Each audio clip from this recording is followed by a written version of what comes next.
నమస్తే.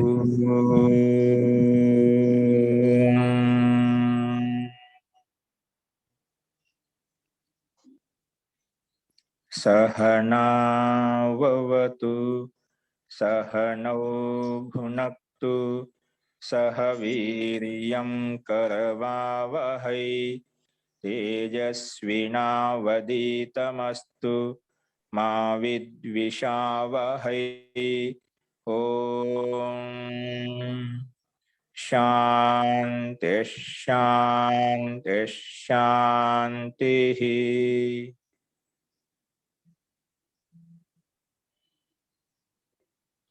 సర్వేభ్యో నమః.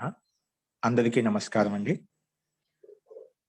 నిన్న చెప్పిన పాట మీద సందేహాలు ఉన్నాయండి?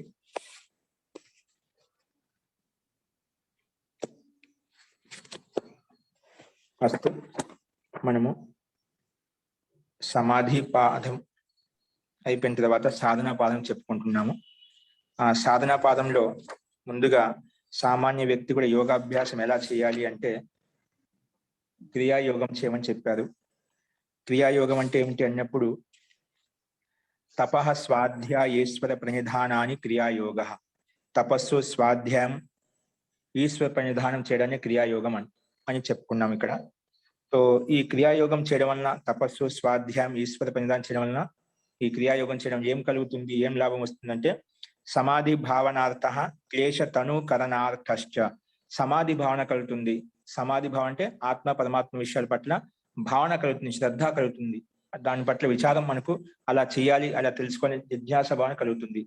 ఇంకా క్లేశాలను తగ్గించుకోవచ్చు. క్లేశ తనుకరణార్థశ్చ, క్లేశాలను తగ్గించుకోవచ్చు అని చెప్పాం. ఏంటి ఆ క్లేశాలు అన్నప్పుడు అవిద్య అస్మిత రాగ ద్వేష అభినివేశా పంచక్లేశా.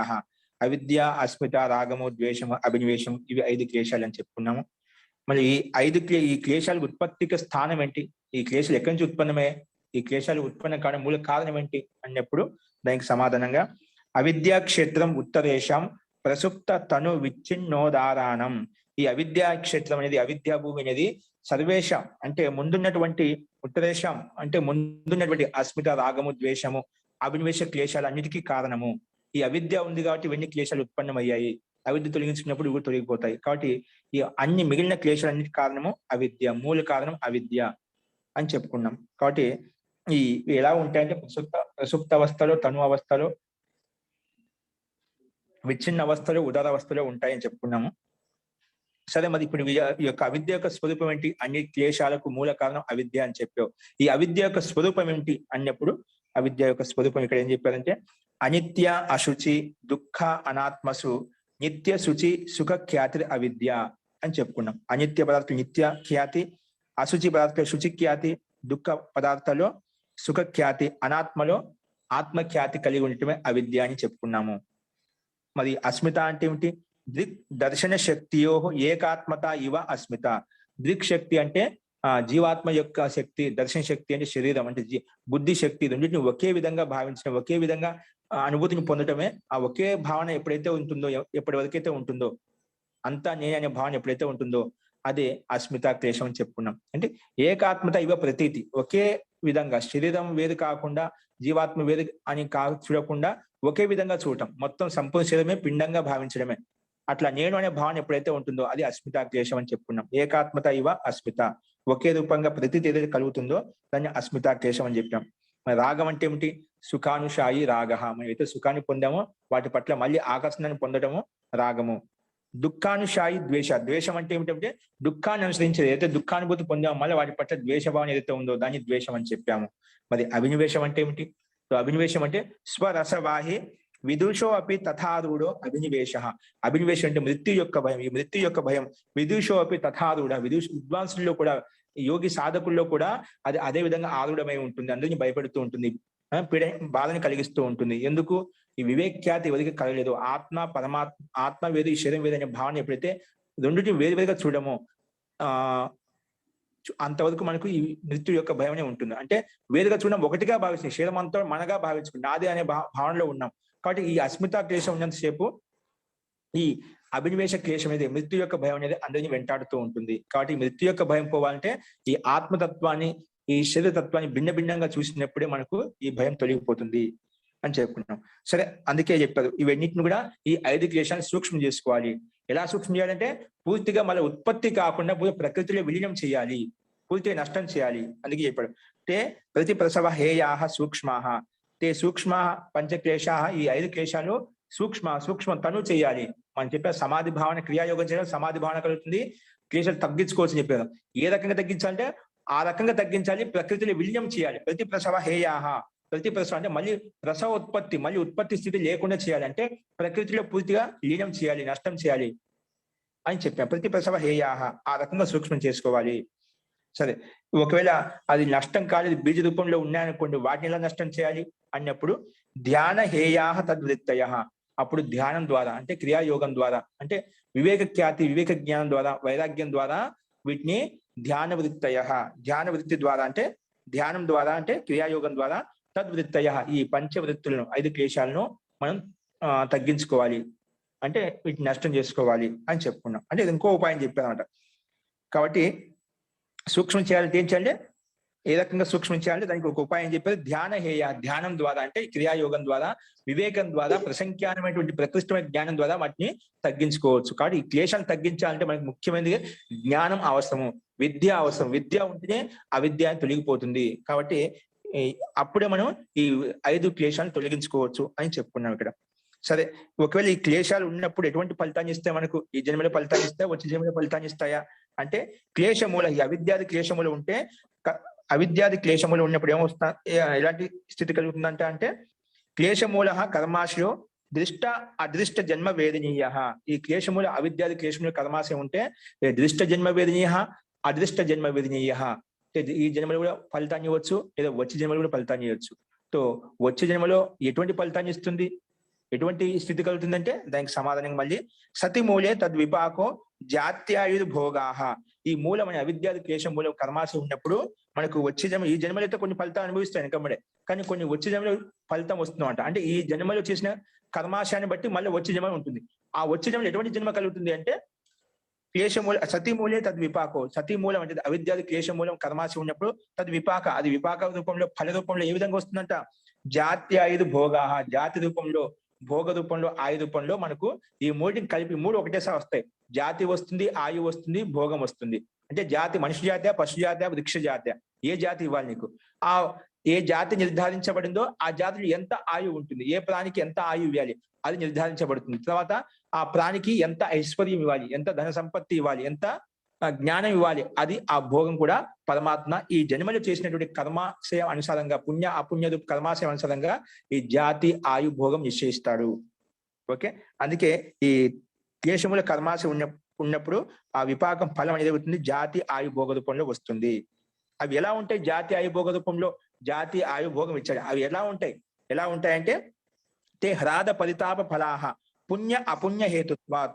ఆ జాతి ఆయు భోగం ఎలా ఉంటుందంటే వాటి యొక్క ఫలితం ఎలా ఉందంటే పుణ్య హేతుత్వాత్ హ్రాద కలుగుతుంది, అంటే సుఖం కలుగుతుంది. అపుణ్య హేతుత్వాత్ పరితాప ఫలాహ. ఒకవేళ నువ్వు పుణ్యం చేసింటే ఈ జాతి ఆయు భోగంలో నీకు సుఖం కలుగుతుంది. అపుణ్యం అంటే పుణ్యం చేయకుండా పాపం ఎక్కువ చేశావు అనుకోండి, దుఃఖం వస్తుంది. అంటే పుణ్యహేతు పుణ్యహేతవ హ్లాద, అపుణ్యహేతవ పరితాప ఫలాహ. అంటే ఈ 2 పుణ్యాన్ని బట్టి సుఖం వస్తుంది నువ్వు చేసింటే గత జన్మలో, పాపం చేసింటే దుఃఖం వస్తుంది అని చెప్పి ఈ సూత్రంలో తెలుసుకున్నాం.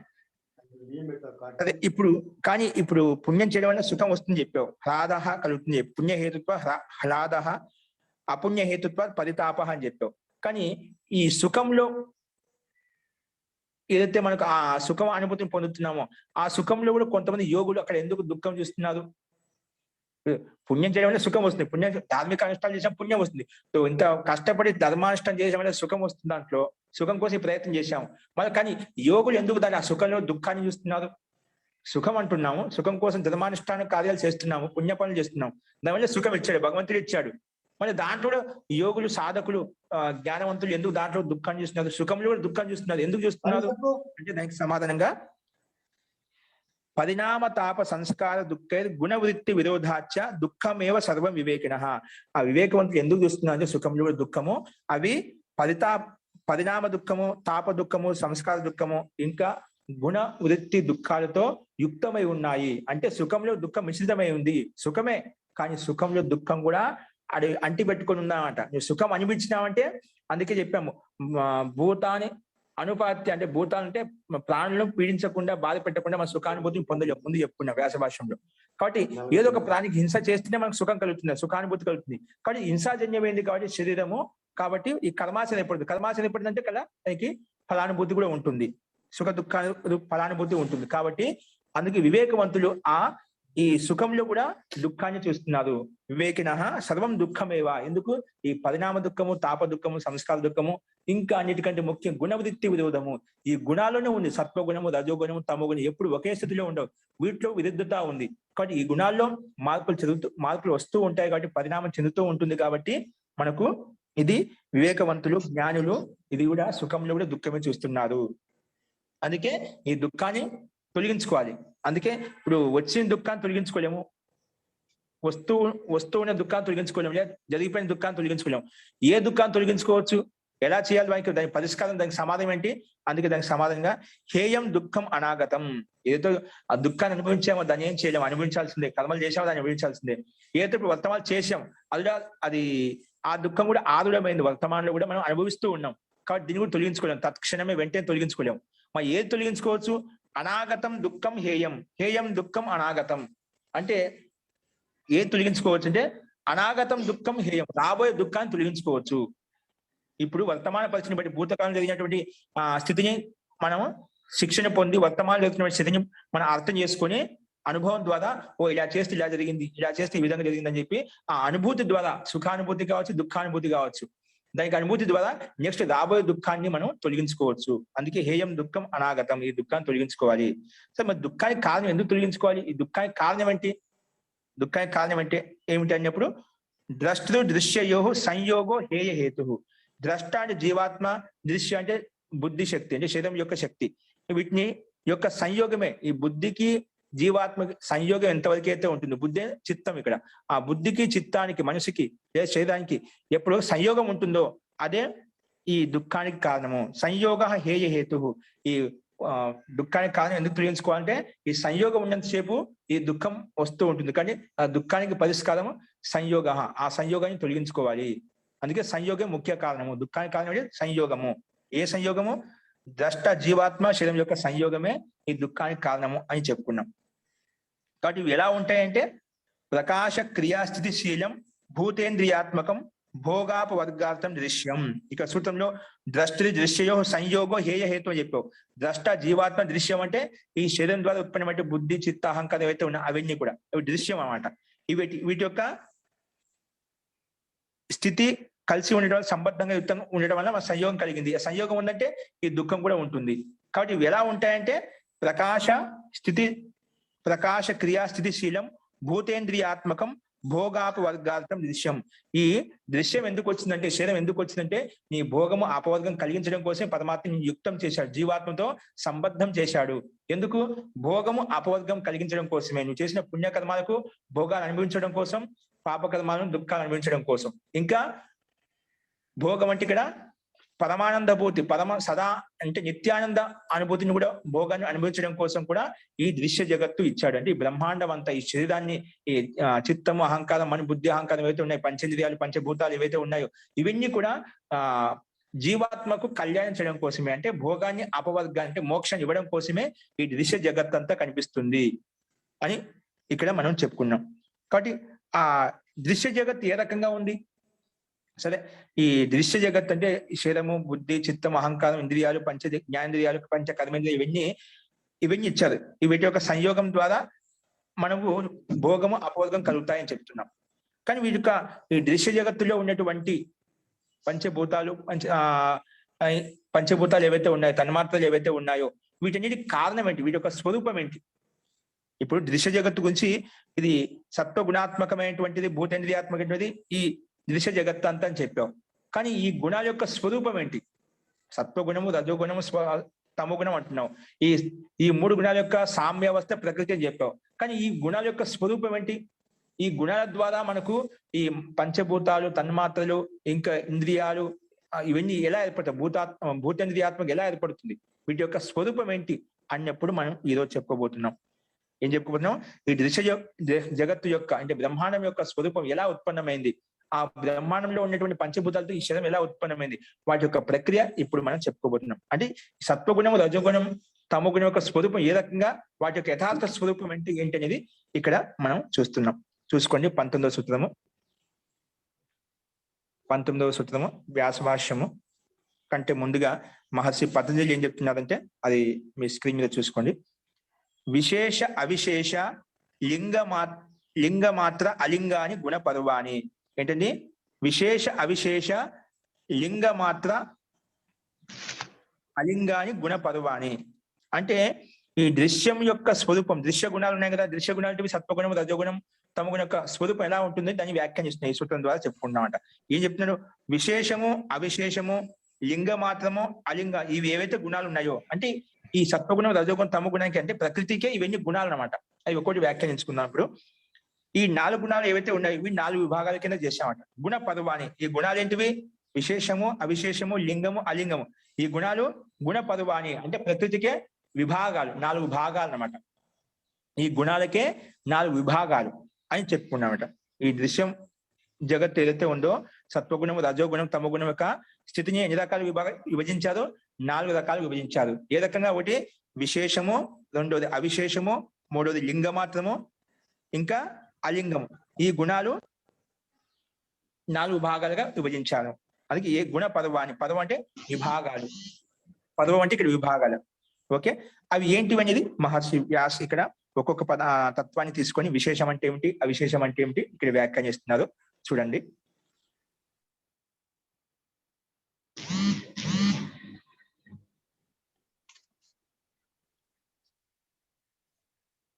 ఈ 4 అవయవాలు ఏంటి, 4 భాగాలు ఏంటివంటే అందులో ముందుగా విశేషం అంటే ఏమిటి చూస్తున్నాడు. విశేషం అంటే ఏమిటి? ఇక్కడ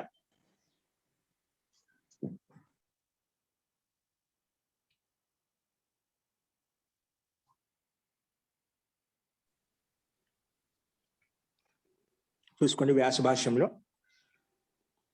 తత్ర ఆకాశ వాయు అగ్ని ఉదక భూమయో భూతాని శబ్ద స్పర్శ రూప రసగంధ తన్మాత్రానాం అవిశేషానం విశేషాహ. ఏంటండి విశేషం అంటే ఏమిటంట? ఒకసారి బాగా గమనించండి. తత్ర ఆకాశ వాయు అగ్ని ఉదక భూమయో భూతాని. ఈ భూతాలు కదా, ఈ పంచభూతాలు. అగ్ని, వాయువు, ఆకాశము, జలము, భూమి ఏదైతే ఉందో వీటిని పంచభూతాలు అంటాం. మనకు కనిపించేది పంచభూతాలు. అందుకే ఆకాశ వాయు అగ్ని ఉదక భూమయో, ఈ భూములు ఏవైతే ఉన్నాయో ఇవి భూతాన్ని, వీటిని పంచభూతాలు అంటాం. ఈ పంచభూత గుణాలు ఏంటివి?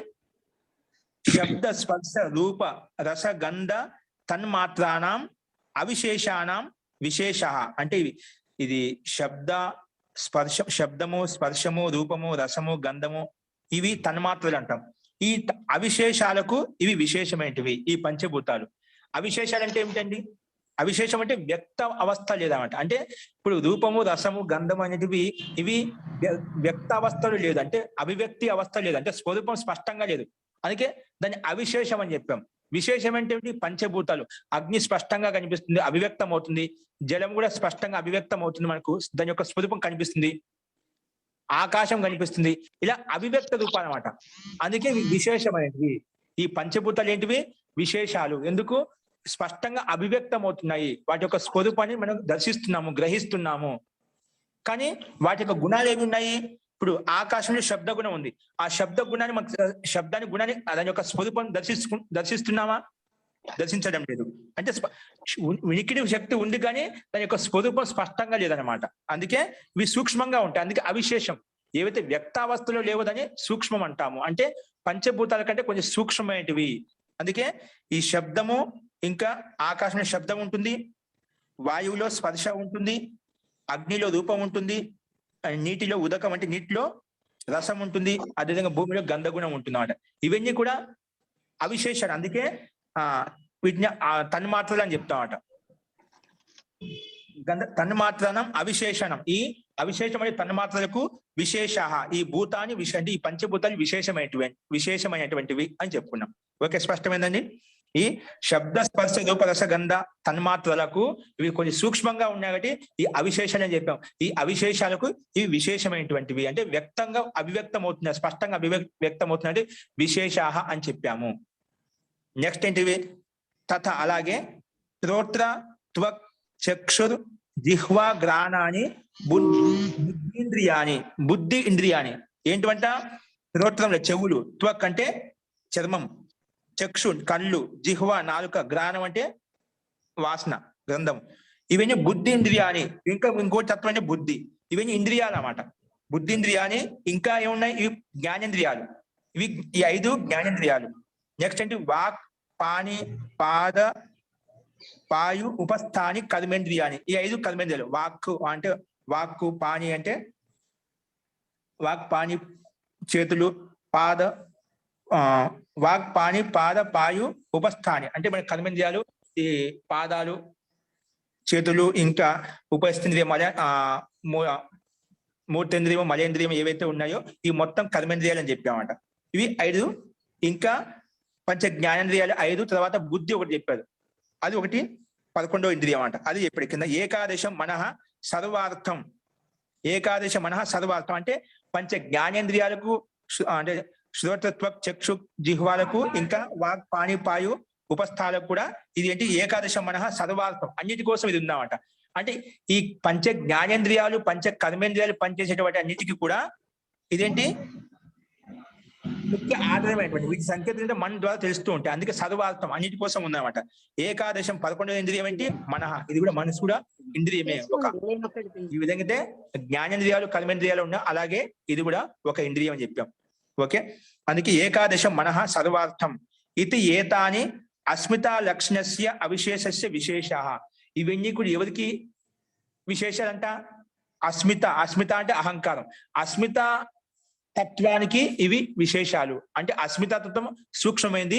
ఆ అస్మిత తత్వం వల్లనే ఈ పంచ జ్ఞానేంద్రియాలు పంచ కర్మేంద్రియాలు ఏర్పడ్డాయి. అందుకే ఇది ఏతాని అంటే ఇవి ఎన్ని? పంచ జ్ఞానేంద్రియాలు పంచ కర్మేంద్రియాలు ఒక ఏకాదశం అంటే 11వ ఇంద్రియము మనః. ఇది ఏతాని అస్మితా లక్షణస్య, అస్మితా లక్షణానికి అస్మితత్వం ఏదైతే ఉందో అవిశేష అస్మితా లక్షణస్య అవిశేషస్య, అవిశేషం అనేది అస్మిత అహంకారం అంటే అది వ్యక్త రూపంలో లేదన్నమాట. అవ్యక్త అవస్థ అంటే అనభివ్యక్తస్య విశేషాః. ఈ పంచ జ్ఞానేంద్రియములు పంచ కర్మేంద్రియములు మనకు స్పష్టంగా కనిపిస్తుంది. కళ్ళు, ముక్కు, చెవులు, వాక్కు, పాణి, పాదం, ఇవన్నీ పాయు, ఇవన్నీ మనకు స్పష్టంగా కనిపిస్తున్నాయి అన్నమాట. అందుకే వ్యక్త అవస్థ ఏదైతుందో వాడిని విశేషం అంటాం, అవ్యక్త అవస్థ ఏదైతే ఉందో దాన్ని అవిశేషం అంటాము. అందుకే ఇవన్నీ ఎవరికి విశేషాలు? అస్మిత లక్షణస్య అవిశేషస్య విశేషాః. కాబట్టి అస్మిత తత్వం ఏదైతే ఉందో దానికి ఈ విశేషమైనటువంటి గుణాలు అని చెప్పుకున్నాం. అందుకే గుణానాం ఏష షోడస్కో విశేష పరిణామాః. అంటే విశేషానికి స్థితి చూపించాలి. విశేషాలు ఎందుకు అంటున్నామంటే ఇవన్నీ గుణానాం అంటే సత్వగుణము, రజోగుణము, తమోగుణానికి ఈ విశేషాలు అంటే వ్యక్త అవస్థలో ఉన్నాయి కాబట్టి విశేషం అని చెప్పాను. గుణానాం ఏష షోడస్కో విశేష పరిణామః. ఈ 16 విశిష్టమైనటువంటి పరిణామాలు ఏంటివి? 16 5 పంచభూతాలు 5, తర్వాత ఇవి 11 ఇంద్రియాలు అంటే 5 జ్ఞానేంద్రియములు, 5 కర్మేంద్రియములు, 1 11 మనసు, తర్వాత 5 పంచభూతాలు. ఆకాశము, అగ్ని, వాయు, ఉదకము, ఇవి భూమి ఏవైతే ఉన్నాయి ఇవి 5, మొత్తం 16. ఈ 16 ఏమంటాం? విశేషాలు. ఎందుకంటే ఈ 16 మనకు స్పష్టంగా కనిపిస్తున్నాయి సమాజంలో, ఈ లోకంలో, ఈ సంసారంలో ఈ స్పష్టంగా కనిపిస్తున్నాయి. అందుకే విశేషము అని చెప్పాం. విశిష్టంగా మనం దర్శిస్తున్నామట. అందుకే విశేషాలు అని చెప్పాం. విశేష ఏంటివి? పంచభూతాలు విశేషంగా ఉన్నాయి, పంచ జ్ఞానేంద్రియములు, పంచ కర్మేంద్రియములు, ఇక ఒక మనసు ఇంద్రియ, ఇవన్నీ మనకు స్పష్టంగా కనిపిస్తున్నాయి. అందుకే ఈ 16 విశేషములు అని చెప్పుకున్నాం. మరి అవిశేషములు అంటే ఏమిటి? అవిశేషములు అంటే ఏమిటి? అది చూడండి.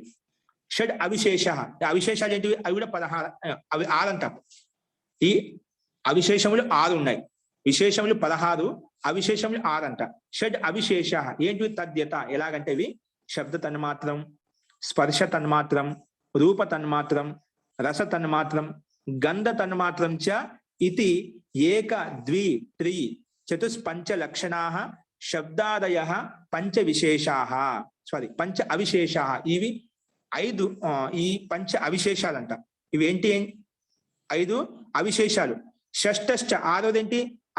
షష్టశ్చ అవిశేషః అస్మితా మాత్ర ఇతి. షష్టశ్చ అవిశేషః అస్మితా మాత్ర ఇతి. మనం ముందు చెప్పుకునే పైన శబ్ద స్పర్శ రూప రస గంధ తన్మాత్రలకు ఈ అవిశేషమైన తన్మాత్రలకు విశేషంగా ఈ పంచభూతాలను చెప్పాం.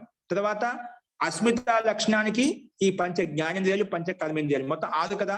అందుకే ఇది 6వదేంటి షష్టశ్చ అవిశేషః అస్మితా మాత్ర ఇది. ఇది 6వదేంటి అస్మిత తత్వం అన్నమాట. ఇవి మొత్తం 6 శబ్ద తన్మాత్రము, స్పర్శము, రూపము, రసము, గంధము, ఇంకా అస్మిత. ఈ 6 తత్వాలు అవిశేషాలు. ఎందుకంటే ఇవి వ్యక్త అవస్థలు, అంటే అభివ్యక్త అవస్థలు, స్పష్టత లేదంటే కొంచెం సూక్ష్మంగా ఉన్నాయి. స్థూల భూతాల కంటే కొంచెం సూక్ష్మమైనవి, అందుకే అవిశేషాహ అని చెప్పుకున్నాము. ఇవి ఎలా ఉన్నాయంట, ఇంకా చూడండి, గంధమాత్రం చ ఇది ఏక ద్వి త్రి చతుష్పంచ లక్షణాః శబ్దాదయః. ఈ శబ్దాదయాలు 1 లక్షణంతో, 2 లక్షణాలతో, 3 లక్షణాలతో, ఇంకా 4 లక్షణాలతో, ఇంకోటి 5 లక్షణాలతో ఉన్నాయంట. ఈ లక్షణాలు ఏంటివి అంటే శబ్ద తన్మాత్రం ఏంటింట, ఈ ఇది ఆకాశతత్వానికి గుణం అండి, శబ్ద గుణం అన్నమాట. ఈ శబ్దంలో ఒక శబ్దమే ఉంటుంది అన్నమాట. ఏముంటుంది, శబ్ద గుణంలో శబ్దం మాత్రమే ఉంటుంది. ఇక్కడ ఈ శబ్దంలో స్పర్శ ఉండదు. శబ్దంలో స్పర్శ ఉంటుందా, రూపం ఉంటుందా, రసం ఉంటుందా, గంధం ఏమి ఉండవు. శబ్దం ఒకే లక్షణం ఉంది, శబ్దంలో ఒకే లక్షణం ఉంది.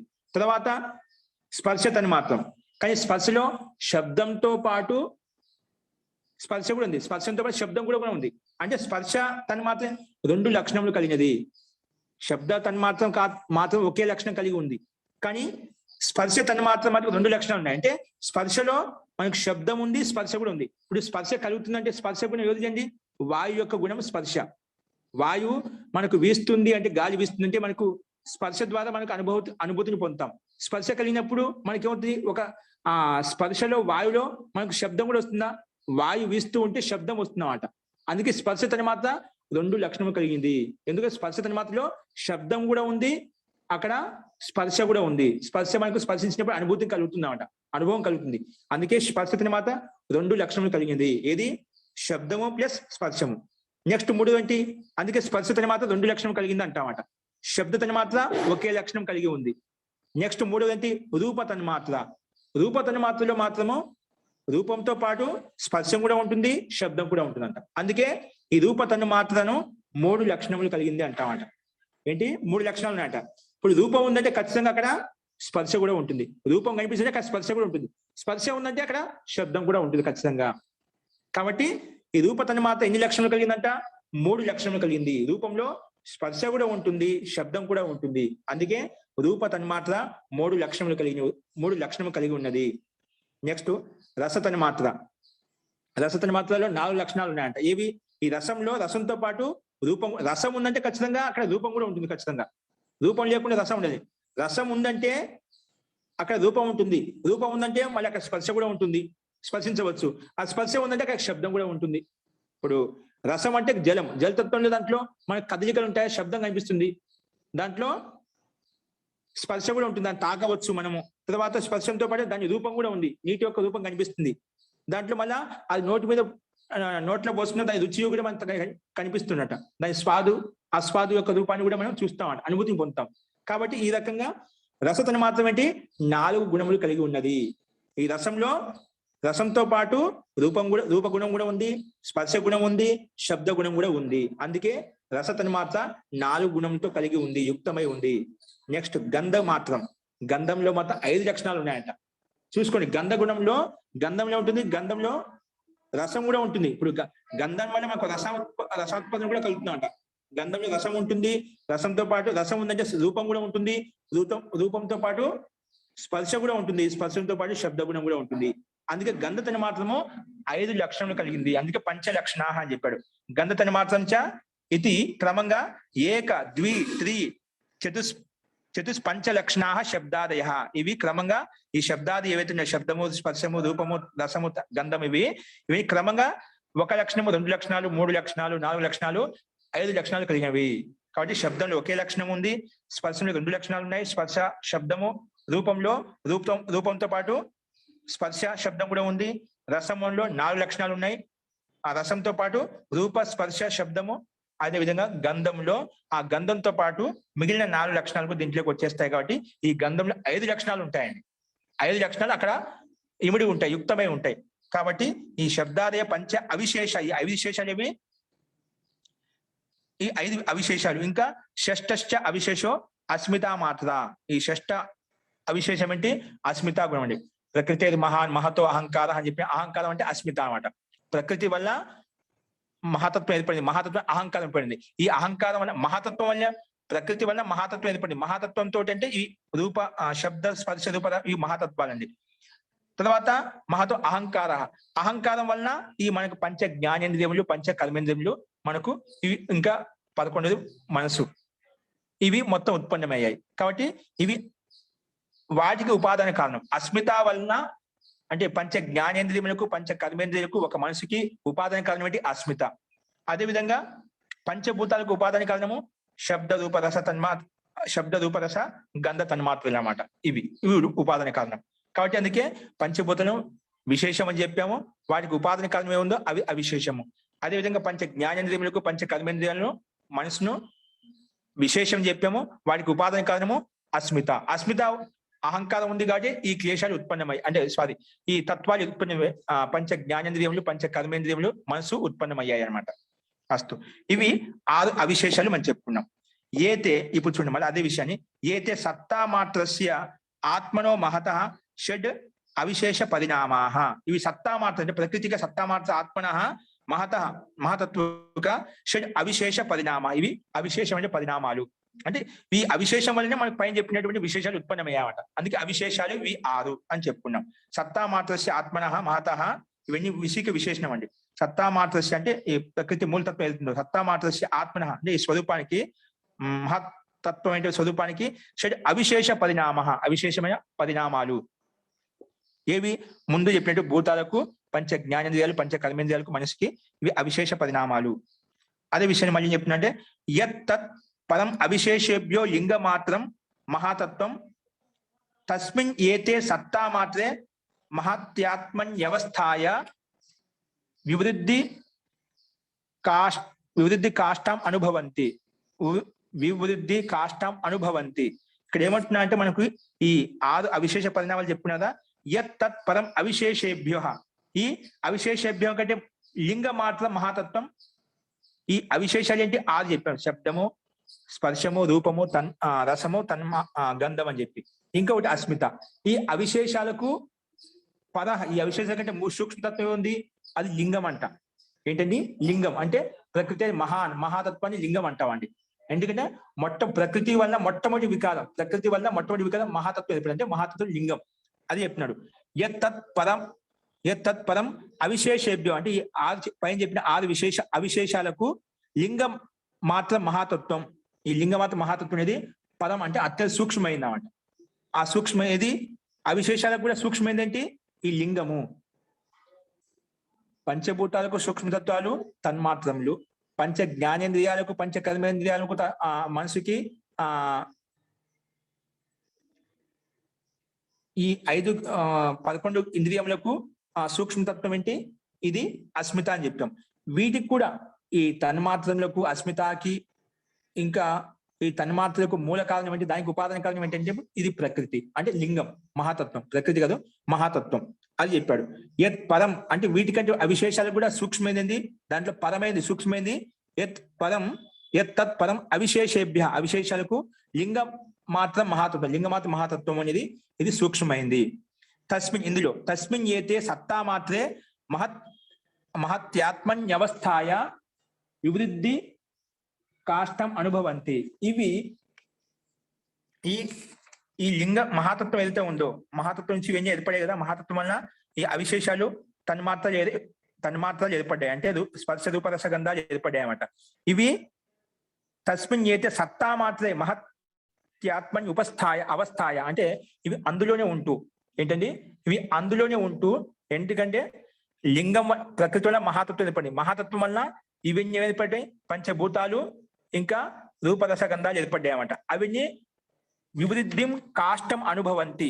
అవస్థ అంటే అవి అందులో సత్తా మాత్రమే మహత్యాత్మన్య అవస్థాయ, సత్తా మాత్రంలో ఉంటూ, అంటే ఈ లింగం అనేది మహాతత్వం అనేది ఈ పంచభూతాల్లో ఇంకా పంచ తన్మాత్రలు, ముందుగా సూక్ష్మ తన్మాత్రలు అంటే రూపరస గంధాలు ఉంటూ సత్తా మాత్రలు అందులో ఉంటాయంట. అంటే శబ్దంలో ఉంటుంది, స్పర్శంలో ఉంటుంది, రూపంలో, రసంలో, గంధంలో, ఈ 5 తన్మాత్రంలో సూక్ష్మ తత్వాల్లో ఉంటూ, ఏది ఈ లింగం అనేది మహాతత్వం దీంట్లో కూడా ఉంటూ సత్తా మాత్రంలో ఉంటూ దాన్ని వికసింపజేస్తుంది. ఈ మహాతత్వం అనేది అవిశేషాన్ని వికసింపజేస్తుంది. అంతవరకు పరాకాష్ట పొందగలుగుతుందో దాన్ని పూర్తిగా వ్యక్తపరుస్తుందన్నమాట. ఎంతవరకు చేయగలుగుతుందో దాన్ని వ్యక్తపరుస్తున్నాం. అంటే అవిశేష రూపం, రస రూపంలో, శబ్ద రూపంలో, స్పర్శ రూపంలో, రూప రూపంలో అది వ్యక్తపరుస్తుంది. అంటే వివృద్ధిం కాష్టం అనుభవంతి అంటే వివృద్ధి, ఇంకా పరాకాష్ట, దాని తర్వాత ఇంకా అంతకన్నా వ్యక్తపరచలేదన్నమాట, అభివృద్ధి పరచలేదన్నమాట. వివృద్ధి చేసింది, దాన్ని పరాకాష్ట స్థితిని పొందింపజేసింది. ఏది ప్రకృతి మహాతత్వాన్ని ఉత్పత్తి చేసింది. మహాతత్వం ఏమి ఉత్పత్తి చేసింది? ఈ తన్మాత్రని ఉత్పత్తి చేసింది, శబ్ద రూప రస గంధాన్ని ఉత్పత్తి చేసింది. తర్వాత అస్మితా క్లేశంలో ప్రకృతి మహాతో అహంకారము పంచ జ్ఞానేంద్రియంలో, పంచ కర్మేంద్రియంలో అది వికసింపజేసింది. అంటే అంతిమ స్థితికి తీసుకొచ్చిందన్నమాట. అంటే ఏ దానికి ఏ తత్వానికి ఎంతైతే కార్య పరమాత్మ వ్యవస్థలో ఇచ్చారో అది వ్యక్తపరిచిందన్నమాట. అంటే అభివ్యక్తపరిచింది, వ్యక్త రూపంలో, దర్శన రూపంలో మనకు కనిపించింది. అది వివృద్ధిం కాష్టం అనుభవంతి. అంటే ఏ తత్వం అంటే ఈ తన్మాత్రలకు మూల కారణం ఏంటి? మహాతత్వం. ఆ మహాతత్వం అనేది ఈ తన్మాత్రలు ప్రతి దాంట్లో ఉంటూ అది ఆ తత్వాన్ని వికసింపజేస్తుంది, వ్యక్తపరుస్తుంది. అది ముఖ్యాంశం. అందుకే అందులో అవస్థితి కోసం మహత్యాత్మన్యవస్థాయ అక్కడే ఉంటూ ఆ స్థితి చూపించడం కోసము వివృద్ధి కాష్టం అనుభవంతి. అంటే వివృద్ధి అంటే దాన్ని వృద్ధి చేస్తూ అంతిమ కాష్టావస్థితికి, పరాకాష్ట స్థితికి తీసుకొస్తుంది అని చెప్పున్నాం. తర్వాత ప్రతి ప్రసజ్యమానాశ్చ తస్మిన్యేవ సత్తా మాత్రే మహత్యాత్మన్యవస్థాయ యత్ తత్ నిస్సత్తాసత్తం నిఃసదా అసత్ నిరసత్ అవ్యక్తం అలింగం ప్రధానం తత్ ప్రతీయంతి. ఇక్కడ ఏమంటున్నా అంటే ఈ మహాతత్వం అనేది తన్మాత్రల్లో ఉంటూ ఇంకా అస్మితలో ఉంటూ ఆ తత్వాన్ని వికసింపజేస్తుంది, వ్యక్తపరుస్తుంది చెప్పాం. అవి వ్యక్తపరిచిన తర్వాత మళ్ళీ ప్రళయకాలం, ఈ సృష్టిలో ఉన్నప్పుడు, సృష్టి ప్రారంభించినప్పుడు ఈ మహాతత్వం అనేది శబ్దాన్ని, రసాన్ని, గంధాన్ని ఇవన్నీ వ్యక్తపరుస్తుంది అన్నమాట. వ్యక్తపరుస్తుంది. మళ్ళా ప్రళయకాలంలో అదే మళ్ళీ దాంట్లో లీనం చేసుకుంటున్నమాట. అందుకే ఏం చెప్పాడు? ప్రతి సంసృజ్యమానాశ్చ ప్రతి మళ్ళీ విపరీతంగా సంసృజ్యమానం చేసుకున్నప్పుడు అంటే ప్రళయకాలంలో తస్మిన్యేవ సత్తా మాత్ర అదే సత్తలో అంటే మహాతత్వం వలన శబ్ద రూప రస గంధ తన్మాత్రలు ఏర్పడ్డాయి. అది ప్రళయకాలంలో ఏమవుతుంది? ఆ శబ్ద రూప రస తన్మాత్రలు మళ్ళీ మహాతత్వంలో విలీనం అయిపోతాయట. అదే చెప్తున్నమాట. సత్తా మాత్రే మహత్యాత్మన్య అవస్థ, దాంట్లో అవస్థితం అయిపోవడం కోసము యత్ నిస్సత్తా సత్తం అంటే దాని సత్తలో అంటే నిస్సత్తా అయిపోతుంది. అంటే దానికి సత్తా ఉండదు అంటే వ్యక్త రూపం ఉండదు అన్నమాట. దాన్ని నిస్సత్తా అని చెప్పామట. యత్ నిస్సత్తా అసత్తం. ఇప్పుడు నిస్సత్తా అంటే ఏమిటి? సత్తా లేదన్నమాట. అంటే ఇప్పుడు శబ్ద రూప రస గంధాలు తన మహాతత్వం లీనమైనప్పుడు వ్యక్తావస్థ లేదు, మనకి ప్రత్యక్షంగా కనిపించడం లేదు. కనిపించపోయేసరికి అది నిస్సత్తా అంటాం, సత్తా లేదంటున్నాం. కానీ సత్తా లేదన్నంత మాత్రాన అసత్తం అని చెప్పలేం. దాంట్లో ఆ తత్వాలు లేవని చెప్పలేం. ఇప్పుడు మట్టి ఉందండి, మట్టికి మనం కుండ తయారు చేసాం, గడ తయారు చేసాం, అంటే కుండ తయారు చేసాం. అది పగిలిపోయిన తర్వాత ఏమవుతుంది? ఆ కణాలన్నీ కూడా మళ్ళీ మట్టిలో కలిసిపోతాయి. మట్టిలో కలిసిపోయిన తర్వాత కుండ లేదంటామా? కానీ అనుమానం ద్వారా తెలుసామట ఈ మట్టితోటి మళ్ళీ కుండ తయారవుతుంది. ఆ వ్యక్తావస్థ కుండ రూపంలో ఉన్న అభివ్యక్తి అవస్థ మాత్రం మాయమైపోయింది, కానీ అక్కడ ఆ మట్టిలో కుండ లేదని కాదు. అది అనుమానం ద్వారా మనం మళ్ళీ క్రియేట్ చేసుకోవచ్చు. ఇప్పుడు విలీన అవస్థ అయిపోయింది, అది నష్టం అయిపోయింది. కాబట్టి దాని తత్వాలు, కణాలు ఏవైతే ఉన్నాయో కుండ రూపంలో, వ్యక్త రూపంలో మనకు కనిపించే అవయవము అది ప్రకృతిలో విలీనం అయిపోయింది, అంటే మట్టి తత్వంలో విలీనం అయిపోయింది. అలాగే శబ్ద రూప రసగంధ తన్మాత్రలు కూడా ఆ మహాతత్వంలో విలీనం అయిపోతాయి ప్రళయకాలంలో. లీనమైనప్పుడు ఏమవుతుంది? అప్పుడు దానికి సత్తా లేదని చెప్పాం, సత్తా ఉంటుంది. ఆ వ్యక్త రూపంలో సత్తా లేదు, అభివ్యక్తి రూపంలో ఇప్పుడు కుండ రూపంలో కనిపించడం లేదు, కానీ అది మట్టి రూపంలో ఉంది. అలాగే ఇక్కడ మనకు శబ్ద రూప రసగంధాలు లేవంటే అక్కడ నష్టం ఏంటి కాదు. అందుకే నిస్సత్తా అంటే అసత్వం అని కాదంట. నిస్సత్తా సత్తం అది వ్యక్తావస్థలో ఉండదు, కానీ సత్తా రూపంలో ఉంటుంది. నిస్సత్తా సత్తం అంటే సత్తా రూపంలో ఉంటుంది. నిస్సద్ అసద్. ఇప్పుడు నిస్సద్ అంటే అది దాన్ని రకరకాలు చెప్తాం, అంత అభిప్రాయం అంతా ఒకటేని. ఇక్కడ దీన్ని రకరకాలుగా పర్యావరణ శబ్దాలు చెప్పాడు. నిహసద్ అంటే అది సత్తా లేదని కాదు, అసత్ అంటే సత్తా రహితం కాదు, దాని సత్తా ఉంది అని చెప్పడం కోసం. నిసద్, అసన్, నిరసద్, అవ్యక్తం, అలింగం అని చెప్పానమాట. అంటే దీన్ని మళ్ళీ అవ్యక్తం అని చెప్పొచ్చు, అలింగం అని చెప్పొచ్చు, ప్రధానం అని చెప్పొచ్చు. తత్ ప్రతీయంతి, ఈ రకంగా దీన్నే యత్ తత్ నీ సత్ అసత్తం అనేది సత్తా లేదని కాదు, సత్తా ఉంటుంది. అదే విషయాన్ని మళ్ళీ పర్యావసనం నీ సద అసత్, నిహ్ సద అసత్, మళ్ళా నిహి నిర్ అసద్, నిర్ అసద్ మళ్ళా అవ్యక్తం, అలింగం, ప్రధానం, తత్ ప్రతీయంతి అని చెప్పాడనమాట. అంటే ఇది తన ప్రకృతిలో విలీనం అయిపోతాయి. మహాతత్వం ద్వారా ఏవైతే శబ్ద రూప రస గంధ తన్మాత్రలు ఏర్పడ్డాయో, అదేవిధంగా అస్మితా క్లేశం అస్మితా తత్వం వల్ల, అహంకార తత్వం వల్ల, అహంకార తత్వం వల్ల పంచ జ్ఞానేంద్రియములు, పంచ కర్మేంద్రియాలు, 11వది మనసు ఉత్పన్నమైందో అవి కూడా అహంకార తత్వంలో విలీనం అయిపోతాయి. అంటే ప్రకటావస్థలు లేవు అన్నమాట. ప్రళయకాలంలో తన ప్రకృతి మూల ఉపాదానం కారణం ఏదైతే ఉందో దాంట్లో విలీనం అయిపోతాయి, అవి విలీనం అయిపోతాయి. ఇవన్నీ కూడా మళ్ళీ ప్రకృతిలో విలీనం అయిపోతాయి. 1 by 1 ఏ దాంతో ఏదైతే ఉత్పన్నమైందో ఆ కారణంలో విలీనం అయిపోతాయి. ఏ కారణం చేత ఏదైతే ఉత్పన్నమైందో మళ్ళీ ప్రళయకాలంలో ఆ కార్యాలు అదే కారణంలో విలీనం అవుతాయి. ఆ కారణం ఎక్కడైతే ఉత్పన్నమైందో ఆ దాంట్లో విలీనం అయిపోతుంది. ఇప్పుడు ప్రకృతితో మహాతత్వం ఏర్పడింది. ఆ మహాతత్వం వల్ల ఈ తన్మాత్ర శబ్ద రూప రసగంధాలు ఏర్పడ్డాయి. అవి విలీనమైనప్పుడు మళ్ళీ ప్రకృతి మహాతత్వంలో కలుస్తాయి, ప్రకృతిలో కలిసావు.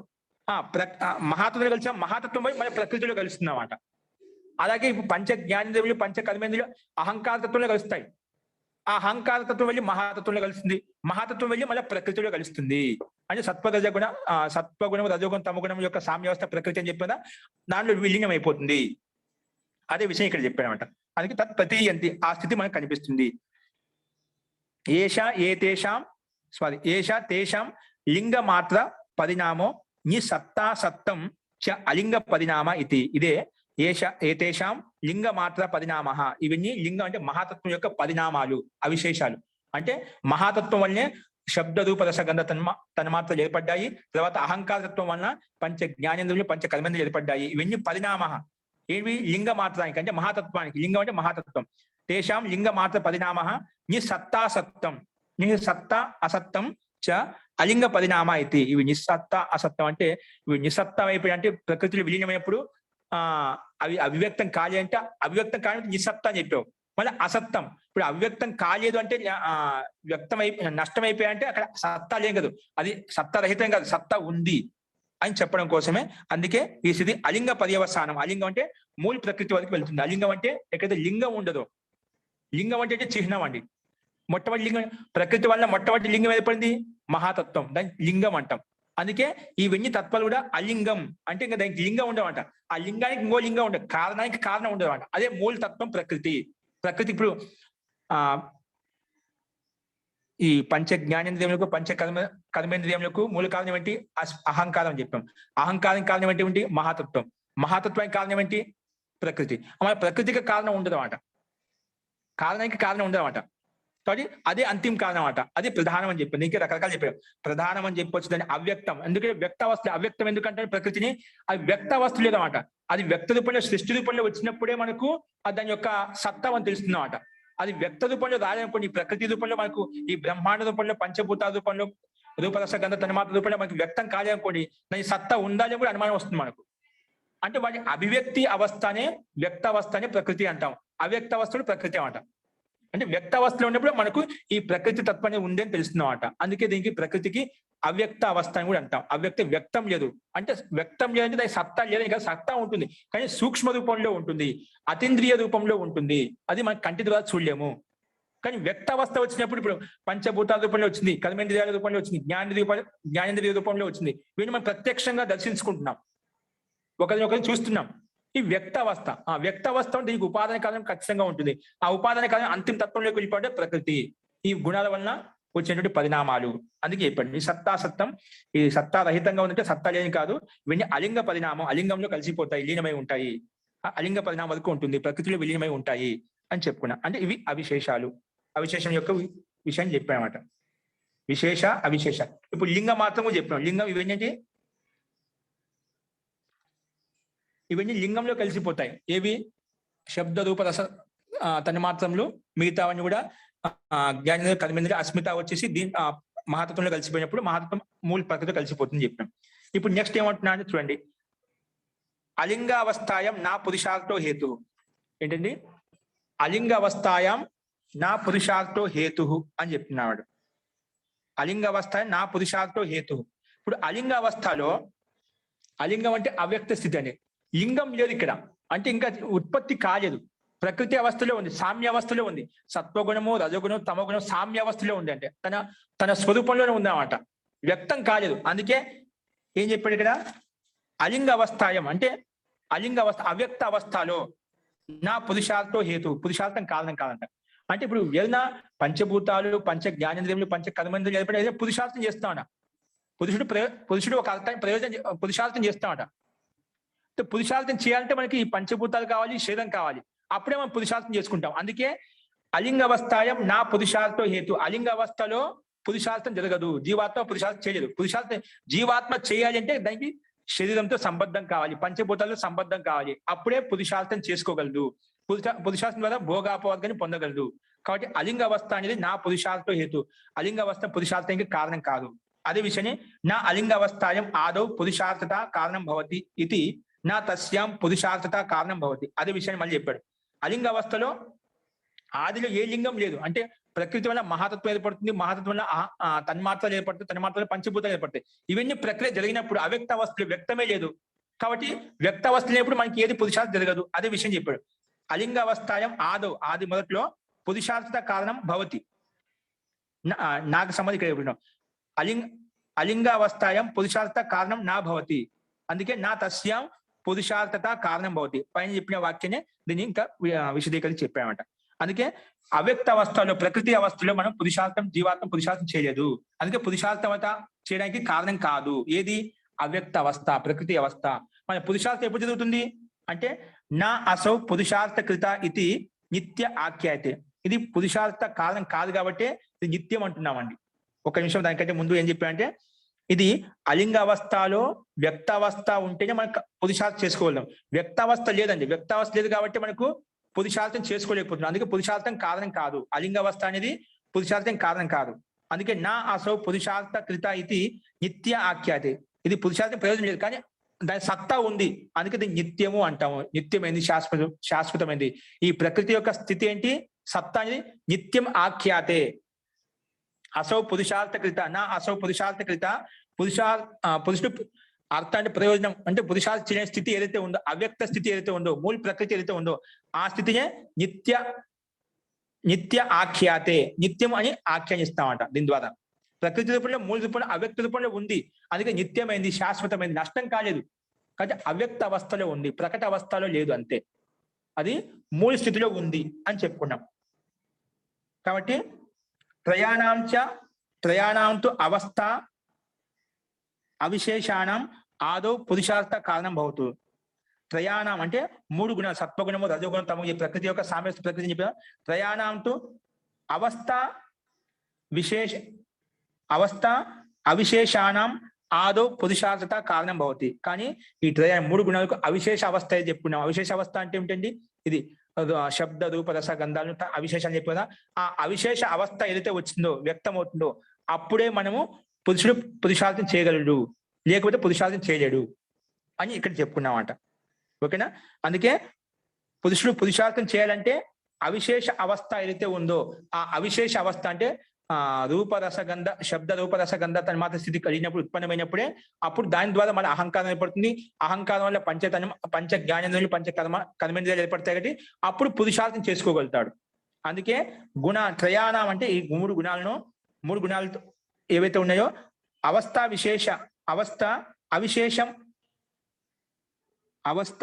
అవిశేషానం ఆదౌ పురుషార్థ కారణం అవుతాయి. ఆదిలో ఆ స్థితి ఉన్నప్పుడే పురుషార్థ సంభవం అవుతుంది. అక్కడి నుంచి క్రియేట్ అవుతున్నమాట. ఆ తన్మాత్ర వల్ల పంచభూతాల వల్ల ఈ శరీరం యొక్క కదలిక కలుగుతుంది కాబట్టి అక్కడి నుంచి పురుషార్థం స్టార్ట్ అవుతుంది అన్నమాట. అందుకే అది కారణం అని చెప్పారన్నమాట. సచ అర్థో హేతు నిమిత్తం కారణం భవతి ఇది నిత్య ఆఖ్యాయతే. అస్తు. సచ అర్థో హేతు నిమిత్తం కారణం భవతి ఇది అనిత్య ఆఖ్యాయతే.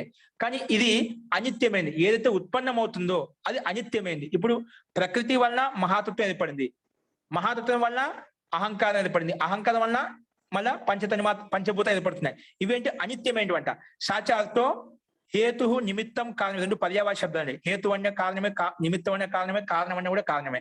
సాచ అర్థో ఏదైతే అర్థం ఉందో, ప్రయోజనం ఏదైతే ఉందో, పురుషునికి ప్రయోజనం ఏదైతే ఉందో ఆ నిమిత్తము అంటే పురుషుడు ప్రయోజనం చేయడానికి నిమిత్తం చెప్పిన అవిశేషం అని చెప్పాం.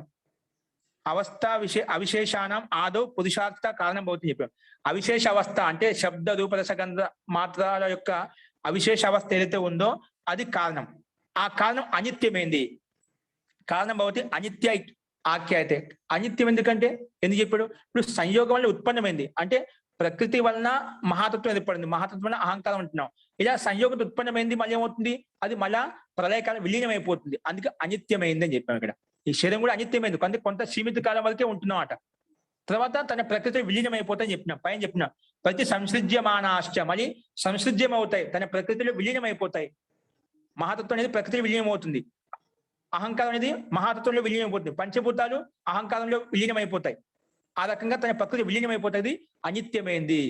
ఈ వికారం ఏదైతే ఉందో, లింగం ఏదైతే ఉందో, ఇవన్నీ కూడా అనిత్యమైనటువంటివి, శాశ్వతమైనవి కావు అని చెప్పి ఇక్కడ సాచ ఆ ప్రయోజనం, పురుషుని యొక్క ప్రయోజనం ఏంటంటే ఆ కాలం ఏదైతే ఉందో అనిత్య ఆఖ్యాత, దాన్ని కాలం ఏదైతే ఉందో అని అనిత్యం అని చెప్పాము. నిత్యం అని చెప్పి పైన చెప్పామండి. నా అసౌ పురుషార్థకృత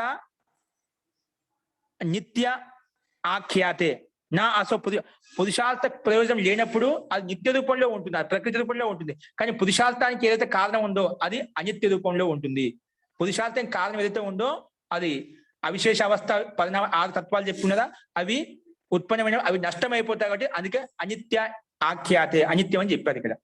ఓకే, అందుకే గుణాస్తు సర్వధర్మానుపాతనో నా ప్రత్యస్తమయంతే నా ఉపజాయంతే. అందుకే ఈ గుణాలు అంటే సత్వగుణం, రజోగుణం, తమగుణం అంటే సర్వధర్మానుపాదన, అన్ని ధర్మాల్లో విద్యమానంగా ఉంటాయి. నా ప్రత్యస్తమయంతే నా ఉపజాయంతే, అవి అస్తమవుతాయి లేదా ఉత్పన్నమవుతాయి. అవి నష్టం కావు, అవి ఉత్పన్నం కావు, ఎల్లప్పుడూ ఉంటాయి. ఉత్పత్తి నాశన స్థితి ఉండదన్నమాట. సత్తా రూపంలో విద్యమానంగా ఉంటాయి. ఇప్పుడు చెప్పిన ప్రకృతి అనేది ప్రకృతి అంటే సత్వగుణం, రజోగుణం, తమగుణం 3 గుణాలు మహాతత్వంలో ఉంటాయి. ఆ మహాతత్వంలో ఉంటూ మహాతత్వం కూడా మళ్ళా అహంకారంలోకి వచ్చేస్తాయి. అంటే ఆ సత్వాలు విద్యమానంగా ఉంటూ వాటిని వ్యక్తపరుస్తాయి. మనం ముందు చెప్పుకున్నాం. అదేవిధంగా గుణాస్తు సత్వగుణము, రజోగుణం, తమగుణాలు ఇవి సర్వధర్మానుపాదన, అన్ని ధర్మాల్లో విద్యమానంగా ఉంటాయి. కానీ నా ప్రత్యస్తమయంతే నా ఉపజాయంతే, అవి ఉత్పన్నం కావు, నాశనం కావు. కానీ ఎలా ఉంటాయి? వ్యక్తిభిరేవ అతీత అనాగత వ్యయ ఆగమ వతీభిర్ గుణాన్వయినీభిర్ ఉపజాన అపాయ ధర్మకా ఇవ ప్రత్యవభాసంతే. ఇక చూడండి, వ్యక్తిభిరేవ అతీత అనాగత వ్యయ ఆగమ వతిభిర్ గుణాన్వయినీభిర్ ఉపజన అపాయ ధర్మక ఇవ ప్రత్యవభాసంతే. అంటే ఈ గుణాలు ఎలా ఉంటాయంట? అతీతం అంటే అతీతంలో మనకు దీని లోక వ్యవహారం ఉంటుందండి. ఇవి కొన్ని గుణాలు ఇప్పుడు గత వర్షంలో ఉన్నాయి, గత సృష్టిలో ఉన్నాయి, ఇప్పుడు ఈ సృష్టి మీద ఉత్పన్నం అవుతున్నాయి. అంటే దీనికి ఈ గుణాలకు అతీతము అనాగతం యొక్క వ్యపదేశం ఇక్కడ మనం చెప్పుకుంటున్నాం. అతీతము, అనాగతము, ఆగమము, రాబోయే స్థితి, ఇవన్నీ వ్యయము, ఇవన్నీ కనిపిస్తున్నాయట. వ్యయ ఈ 4 స్థితులు కనిపిస్తున్నాయి కాబట్టి ఇవి ఈ గుణాలతో యుక్తమైంది కాబట్టి ఆ రకంగా మనకు ప్రతీతం అవుతున్నాయి. అంటే ఇవి ఈ గుణాలని అన్ని ధర్మాలు ధర్మానుపాతం చెప్పాం కదా, ఈ అన్ని తత్వాల్లో ఉద్యమానంగా ఉంటున్నాయి కాబట్టి అవి ఎలా ఉంటున్నాయి? అతీతము, అనాగతము, భవిష్యత్తులో ఏ విధంగా అయితే ఉన్నాయి. ఈ 3 కాలాలు ఇక్కడ మనం క్రియేట్ చేస్తున్నాం. ఈ కాలంలో ఉన్నాయి, ఈ కాలంలో లేవు, ఈ కాలంలో విద్యమానంగా ఉన్నాయని చెప్పి వీటి అధ్యారోపణ చేస్తున్నాడు. ఈ గుణాలను అధ్యారోపణ చేస్తున్నాం. అందుకే ఇక్కడ ఉపజన అపాయ ధర్మక ఇవ ప్రత్యావభాసంతే, ఇవి ఉత్పన్నమవుతున్నాయి, నాశనం అవుతున్నాయి, ప్రతిదీ మనకు కలుగుతుంది. ప్రత్యావభాసంతే, ఇవి ఈ కాలంలో అతీతంలో ఉన్నాయి, అనాగతంలో ఉన్నాయి, వ్యయం అవుతున్నాయి, ఇవన్నీ రకరకాల పరిణామం చెందుతున్నాయి అనేది ప్రత్యావభాసంతే, మనకు ప్రతిదీ కలుగుతుంది. ఈ పరిణామం వల్ల, ప్రకృతి వలన, మహత్వం అహంకారం ఇవన్నీ ఏర్పడిన వల్ల ఈ మనకు అలాంటి అనుభూతి, ఉత్పత్తి, నాశనం మనకు ప్రతిదీ కలుగుతుంది అని మనం ఇక్కడ చెప్పుకున్నామండి. అందుకే ఇది ఇక్కడ ఒక ఉదాహరణ ఇచ్చాడు.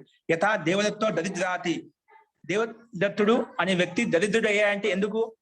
దానికి కారణం చెప్తున్నాడు. దేవత దరిద్రుడు అయ్యాయంటే ఎందుకు? కస్మాత్, ఎందువలన అంటే యతో అస్య మ్రియంతే గావహ ఇది, ఎందుకు దేవదత్తుని యొక్క ఆవులు చనిపోయాయంట. చనిపోయాడు కాబట్టి అక్కడ దరిద్రత వచ్చిందంట. ఆవులు చనిపోయాక దరిద్రత వచ్చిన ఆ దేవదత్తుడు అనే వ్యక్తికి అది చెప్పాడు. మ్రియంతే గావహ, ఆవులు చనిపోతున్నాయి అందుకే దరిద్రత వచ్చింది ఆ దేవదత్తుడు అనే వ్యక్తికి. ఎందుకు? గవాం ఏవ మరణాత్ తస్య దరిద్రత, ఆవులు చనిపోవడం వల్లనే దానికి దరిద్రత వచ్చిందన్నమాట. ఇప్పుడు సంపత్తి నష్టమైపోతే దరిద్రత వస్తుంది కదా మనకు, అంటే ఐశ్వర్యం ఉండమాట. కానీ నా స్వరూప హానాత్ ఇది, కానీ స్వరూపంలో ఏ హాని కలగలేదండి. ఆయన యొక్క ముఖాకృతిలో ఆయన స్వరూపంలో ఏ హాని కలగలేదు. హాని ఎక్కడ కలిగింది? ఆవులు చనిపోతున్నాయి, ఆవులు చనిపోవడం వల్ల దరిద్రత వచ్చింది, అంతేగాని స్వరూప హాని వల్ల దరిద్రత కాదు. స్వరూప హాని ఏం కలగలేదు. అందుకే ఇక్కడ ఇది చెప్పామన్నమాట. దరిద్రత ఎందుకు వచ్చిందంటే ఆ ఆవులు చనిపోతున్నా కాబట్టి నష్టం కలిగింది, కాబట్టి సంపత్తికి నష్టం కలిగింది. ఆ దరిద్రత అనేది ఇక్కడ మనం అధ్యారోపిస్తున్నాం అన్నమాట. కానీ స్వరూపంలో ఎటువంటి హాని కలగలేదు. అదే విధంగా ఇక్కడ కూడా వీటికి స్వరూప హాని కలగలేదండి. స్వరూపం అంటే ఈ ప్రకృతిలో మహాతత్వం, మహాత్మ, అహంకారం ఇవన్నీ ఏర్పడాయి కదా, అవి ఉత్పన్నమయ్యాయి. కానీ అవి మళ్ళా ప్రకృతిలో విలీనం అయిపోయాయి. అంటే దానికి నష్టం కాలేమంట. అవి సత్త రూపంలో ఉన్నాయి, సత్త రూపంలో ప్రకృతి తత్వం మూల రూపంలో ఉంటాయి. కానీ దానికి నాశనం కలగలేదు. కానీ మనం ఉత్పన్నం అవుతుంది, నాశనం అవుతుంది అని చెప్పి మనం దానికి అపాయము ఉపాయము అని కల్పించుకుంటున్నాం, అలా ఆభాషిస్తున్నాం. కానీ వాటికి సత్తా నష్టం కాలేదు, ఆయన యొక్క స్వరూప హాని కాలేదు, ప్రకృతి యొక్క స్వరూప హాని కాలేదు అని చెప్పి ఇక్కడ ఈ వ్యాస భాషని చెప్పుకున్నామండి. అందుకే సమహ సమాధి, ఇదే మనకు సమాధానం. ఇదే విధంగా అర్థం చేసుకోవాలి. ఇదే సమానమైనటువంటి సమాధి అంటే సమాధానం. సమాధి అంటే సమాధానం. ఇదే విధంగా అర్థం చేసుకోవాలి. ఈ ఉత్పత్తి వినాశం ఏదైతే కనిపిస్తుందో వాటి స్వరూపంలో హాని కలుగుతుంది, కానీ దాని క్రియేట్ ఏదైతే మనకు కారణమో దాంట్లో హాని కలుగుతుంది, కానీ ఉత్పత్తి నాశనం ఆ విధంగా ఆభాసం అవుతుంది, కానీ యథార్థంగా స్వరూపంలో హాని లేదు అని ఇక్కడ నా స్వరూప హానాతిథి అని అర్థం చేసుకోవాలి. ఈ విధంగా అయితే మనం ఆ స్వరూపంలో, ఆ దేవతకి స్వరూపంలో ఎటువంటి హాని కలగలేదు, కానీ ఆ ఆవులు చనిపోవడం దరిద్రత వచ్చింది, అది అధ్యారోపణ చేస్తున్నాం. ఆ రకంగా ఇక్కడ కూడా మనం అర్థం చేసుకోవాలి. అస్తు అండి. ఇది విషయంలో ఇంకొక సందేహాలు ఉంటే మనం మంత్రపాఠం అయిపోయిన తర్వాత చూద్దామండి. అస్తు.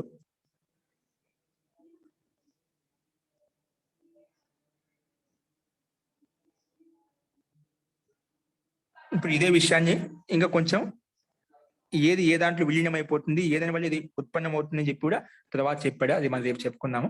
ఇప్పుడు మీకు సందేహాలు ఉన్నవి మనం మంత్రపాఠం అయిపోయిన తర్వాత చూద్దామండి. అస్తు. మంత్రపాఠ. ఓం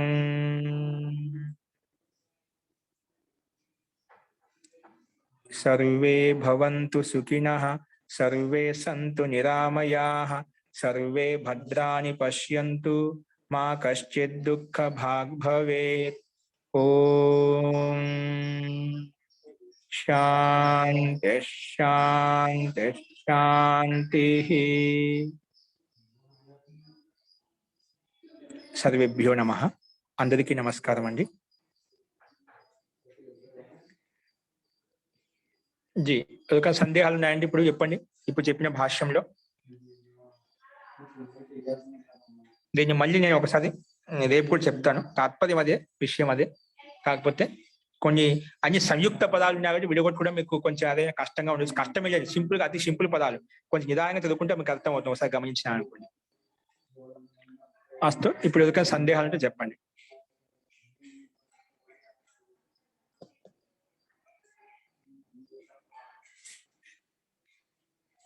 ఓకే అండి. అయితే ఎవరికి ఏ సందేహాలు లేవు.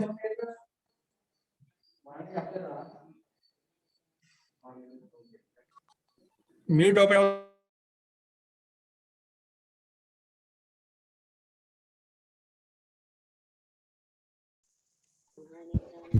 महोदय, हेलो महोदय, गुरुजी, హలో. ధన్యవాదం మహోదయ. ఉండండి మహోదయ, వస్తారు.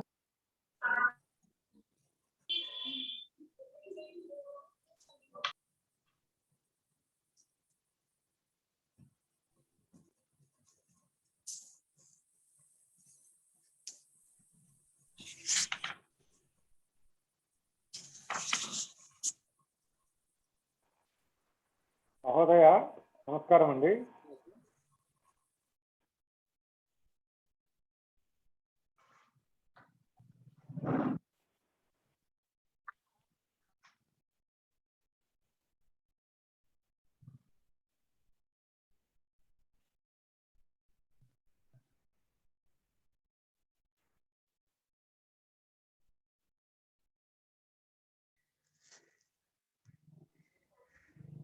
జీ ఇప్పుడు వినిపిస్తుందా? చెప్పండి.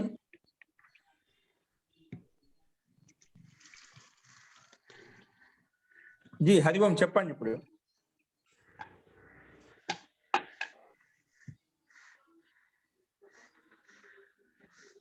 జీ సుమంగళి గారు.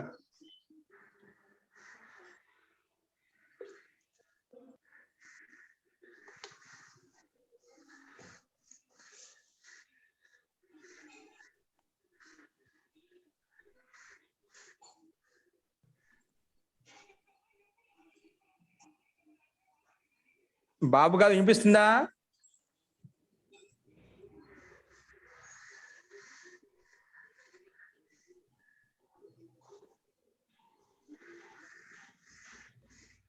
మ్యూట్ ఓపెన్ కాలేదు, ఎందుకు కాలేదు? వినపడుతుందండి. నమస్తే అండి. జీ చెప్పండి. నేను అడగట్లేదు, వేరే వాళ్ళు ఐ థింక్ వాళ్ళు వినపడటం మటుకు ప్రాబ్లం లేదని చెప్తున్నా. ఓకే అండి. మళ్ళా అంటే కొంతమంది మెసేజ్ పెడుతున్నారు మ్యూట్ ఓపెన్ కాలేదు.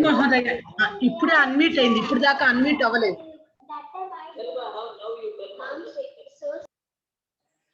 ఇప్పుడు దాకా అన్మ్యూట్ అవ్వలేదు మహోదయ, ఇప్పుడే అన్మ్యూట్.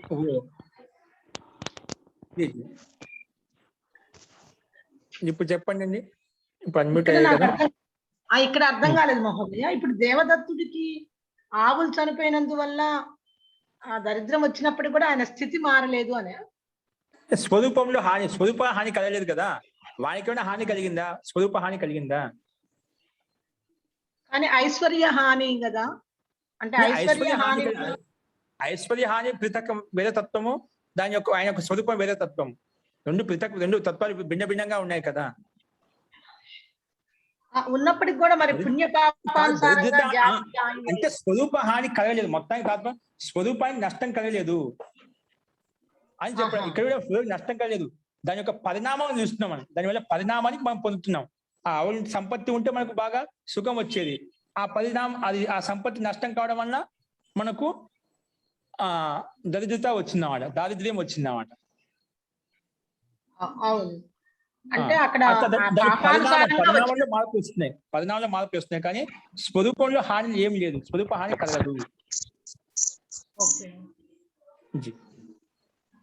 చెప్తున్నాను ఇట్లా స్వరూప హాని లేదు, కానీ మనం మన హానిగా అట్లా ఊహించుకుంటున్నాం అన్నమాట. నష్టం అయిపోయింది అని. ఇప్పుడు సంయోగం ఇది ఉత్పత్తి వినాశం అనేది జరుగుతూ ఉంటుంది. ఏది? సంయోగంలో ఈ శరీరంలో ఉత్పన్నమైంది, పంచభూతాలు ఉత్పన్నమయ్యాయి. ఇవన్నీ కొంత సీమిత కాలం వరకే ఉంటాయి అన్నమాట. తర్వాత నష్టం అయిపోతాయి. నష్టం అవుతాయంటే ఆ స్వరూప హాని కలుగుతుంది అని కాదు, అక్కడ అది ప్రకృతిలో విలీనం అయిపోతాయి అన్నమాట.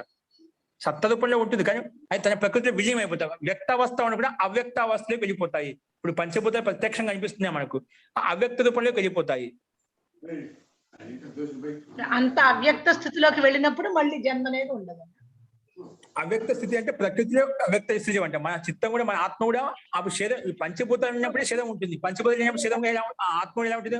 మూర్ఛావస్థలో ఉంటుందండి. అందుకే ప్రళయ కాలంలో ఈ జీవాత్మ అనేది మూర్ఛావస్థలో ఉంటుంది. పరమాత్మ మళ్ళీ ఎప్పుడైతే ఈ సృష్టి నిర్మిస్తాడో, ఈ పంచభూతాలు నిర్మిస్తాడో, అప్పుడు ఈ శరీరం మన సంబద్ధం అవుతుందన్నమాట. హిమాకాడ్ మీద నడుచుకుంటూ వెళ్తాం కాకిలాగా. విజయలక్ష్మి గారండి, మీరు అన్మ్యూట్ చేసుకోండి. హలో, వ్యక్తిగతంగా సౌండ్ వస్తుంటే మ్యూట్ లో పెట్టుకోండి మీరు. విజయలక్ష్మి గారు అన్మ్యూట్ మహోదయ చెప్పండి. అలింగావస్థాయాం చ పురుషార్థే హేతు దగ్గర నుంచి మొత్తం నాకు ఏమి కొంచెం చాలా ఫాస్ట్ అయిపోయింది మహోదయ. మళ్ళీ చెప్తాను అది రేపు చెప్తాను. అట్లా ముఖ్య తాత్పర్యం చెప్తాను, మళ్ళీ చెప్తాను నేను. ఓకే, అక్కడ ఏం ఇవ్వలేదు మనకు. ముఖ్యంగా ఏంటంటే అలింగావస్థలో ఇప్పుడు ప్రకృతి రూపంలో ఉన్నప్పుడు మనం పురుషాలు చేసుకున్నాం. ప్రకృతి నుండి మహాతత్వం నుండి ఈ తన్మాత్రలు పంచభూతాలు ఏర్పడినప్పుడే మన పురుషాలు చేయగలుగుతాడు అన్నమాట. ఇవన్నీ ఉన్నప్పుడే మనకి జన్మ కలుగుతున్నాడు. జన్మ అంటే శరీరం, జీవాత్మ శరీరంతో సంబద్ధం అవుతుంది. ఇవన్నీ ఉత్పన్నం కానప్పుడు శరీరంతో సంబద్ధం కాలేదు. అప్పుడే శరీరంతో సంబద్ధమైనప్పుడే జీవుడు పురుషార్థం చేయగలుగుతాడు అంట, కష్టపడగలుగుతాడు, భోగాపోగాన్ని సాధించుకోగలుగుతాడు అంట. అయితే అలింగ అవస్థలో మూల ప్రకృతి రూపంలో ఉన్నప్పుడు అది అవ్యక్త మూల ప్రకృతి అవ్యక్త అవస్థ. ఇప్పుడు బ్రహ్మాండం అంతా మనకి ఇంత విశాలంగా అనిపిస్తుంది, అదంతా ఉండదు, శూన్య అవస్థలో ఉండదు, సూక్ష్మ రూపంలో ఉంటుందన్నమాట. అప్పుడు పురుషార్థం చేసు, పురుషార్థం కారణం కాదు, సత్త రూపంలో ఉంది. ఇప్పుడు సత్తా ఉంది అదే కారణం అనుకుంటామా? అది కారణం కాదు. అది వ్యక్తమైనప్పుడే మనం పురుషార్థం చేసుకోగలుగుతాము. ఇప్పుడు ఏదైనా ఒక వస్తువు కనిపిస్తుంది కోసం ప్రయోజనం తీసుకుంటామట. ఇప్పుడు ఒక వస్తువు ఉంది, మన లౌకిక పదార్థాలు తీసుకున్నాం అండి. ఇప్పుడు ఒక ధాన్యం ఉంది, ఆ ధాన్యాన్ని మనము దాన్ని సంస్కారం చేయకుండా తీసుకోలేము. సంస్కారం చేసుకుని దాన్ని ఉపయోగించుకోగలుగుతాం అన్నమాట. అంటే దాన్ని ఆ ధాన్యం ఎక్కడ వాడిని పిండి పట్టి చేయడం చేసినాం అనుకోండి, అది సంస్కారం చేయడానికి యోగ్యంగా తయారు చేసుకుంటాం అన్నమాట. అది మూల ప్రకృతి ధాన్య రూపంలో ఉందనుకోండి, మనం తినలేము దాన్ని. అలాగే ఈ మూల ప్రకృతి రూపంలో ఉన్న దాన్ని ఉపయోగించుకోలేము మనం.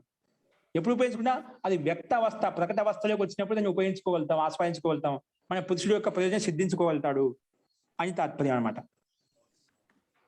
అర్థమైందా?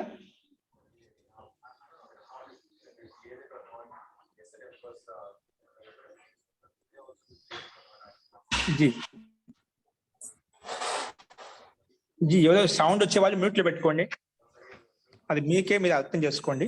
ఓకే, మన దగ్గర సౌండ్ వస్తుంది, ఆటోమేటిక్ మ్యూట్లో పెట్టుకోవాలి, మాట్లాడితే మన మ్యూట్ ఓపెన్ చేసుకోండి.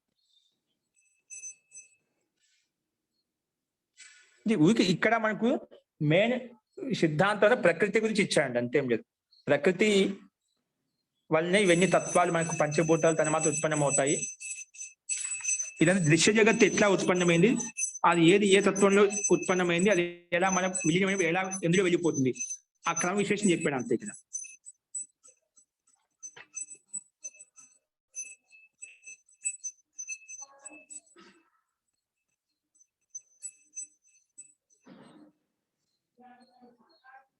ఓకే అండి, ఇంకొక చెప్పండి. మీకు మళ్ళీ దీనికి నేను చెప్తాను, రేపు మళ్ళీ చెప్పినప్పుడు దీని యొక్క తాత్పర్యం మీకు అర్థమవుతుంది.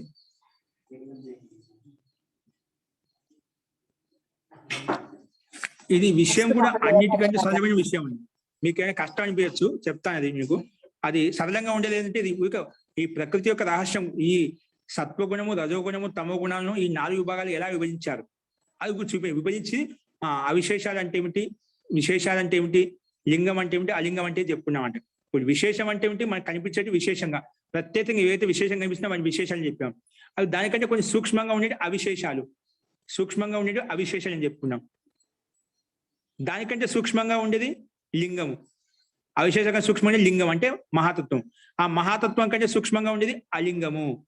అట్లా మామూలుగా స్థూల భూతాల నుండి మన సూక్ష్మ భూతాల నుండి స్థూల భూతాలు చెప్పుకోవాలి. అంటే ముందు ప్రకృతి నుండి మహాతత్వం ఏర్పడింది, మహాతత్వం నుండి తన్మాత్రలు ఏర్పడ్డాయి, తన్మాత్రలు పంచభూతాలు ఏర్పడ్డాయి, పంచభూతాలు శరీరం ఏర్పడింది, అలా చెప్పుకుంటాం. అంటే సూక్ష్మం నుండి స్థూలం వైపు రావాలి.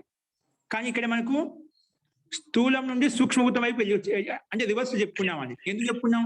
ఎందుకంటే సూక్ష్మభూతాలు మనకి ఎట్లా చూడలేదు. స్థూల భూతాలు అయితే మనకు పంచభూతాలు కనిపిస్తున్నాయి, శరీరం ప్రత్యక్షంగా కనిపిస్తుంది, స్థూల భూతాలు కనిపిస్తున్నాడు. అందుకే ప్రత్యక్షంగా మనకు స్పష్టంగా కనిపించే వ్యక్తావస్థలో కనిపించేటువంటి ఆ స్థూల భూతాన్ని ఆధారం చేసుకుని మనం సూక్ష్మ వైపు వెళ్ళిపోయాడు. అంటే అర్థం చేసుకోవడం కోసం ఈ పంచభూతాలకు పంచభౌతిక శరీరానికి మూల కారణం ఏంటి? ఈ అహంకార తత్వము. ఈ అహంకార తత్వానికి కూడా మూల కారణం ఏంటి? తన్మాత్రములు. తన్మాత్రానికి కూడా మూల కారణం ఏంటి? మహాతత్వము. మహాతత్వానికి మూల కారణం ఏంటి? ఈ ప్రకృతి. అలా క్రమంగా ఉత్పన్నమయ్యాయి.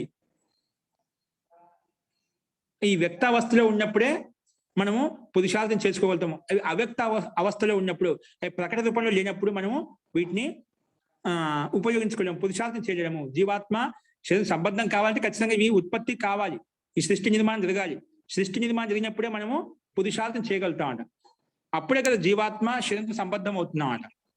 జీవాత్మ శరీరం సంబద్ధం కావాలంటే, భోగము అపవర్గం కావాలంటే ఖచ్చితంగా సృష్టి నిర్మాణం అనివార్యము, ఆవశ్యకము. కానీ ఆ ప్రకృతి యొక్క స్వరూపం చెప్పాను. ప్రకృతి యొక్క స్వరూపం ఈ రకంగా తయారైంది. ఈ బ్రహ్మాండం ఎలా తయారైందంటే ఈ రకంగా తయారైంది.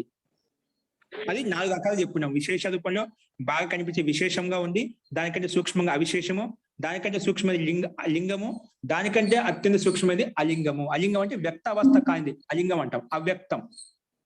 ప్రకృతి సత్వగుణము, రజోగుణం, తమగుణం మనలో ఉన్నాయండి. ఆ సత్వగుణం మనలో విద్యమానం ఉన్నాయి. ఇప్పుడు ఈ 3 గుణాలు మనలో ఉన్నాయి. మనకు కనిపిస్తున్నాయా? ఏం కనిపిస్తుంది? ఈ పిండం మాత్రమే, శరీరం మాత్రమే కనిపిస్తుంది, మిగతా ఏం కనిపించడం లేదు. ఈ పిండం స్థూల భౌతిక శరీరమే కనిపిస్తుంది, కానీ దాంట్లో సత్వగుణము రజోగుణం తమోగుణము ఆరుడమే ఉన్నాయి, సత్తా మాత్రం విద్యమానంగా ఉన్నాయి. అవన్నీ విద్యమానంగా ఉంటూ మనకి ఇవన్నీ వ్యక్త రూపంలో కనిపిస్తున్నాయన్నమాట. ఈ ప్రతి తత్వాలన్నీ కూడా, ఈ గుణాలు 3 గుణాలు కూడా అంతిమ తత్వం వరకు అన్ని విద్యమానంగా ఉంటూ అవి వ్యక్తావస్థను చూపించాయి, ప్రకటావస్థను చూపించాయి. ఓకేనా?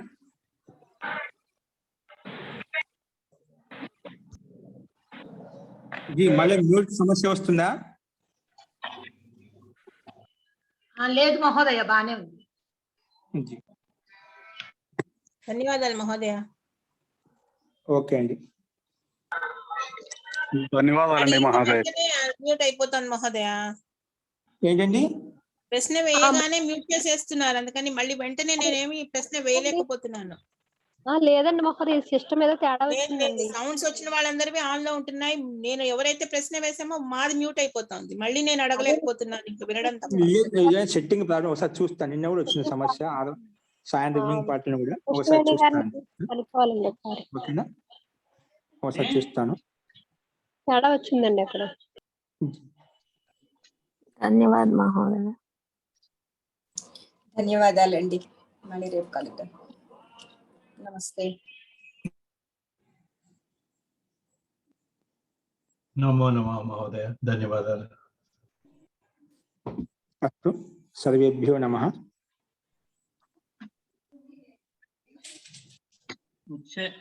గోళీలు వేసుకుంటున్నా.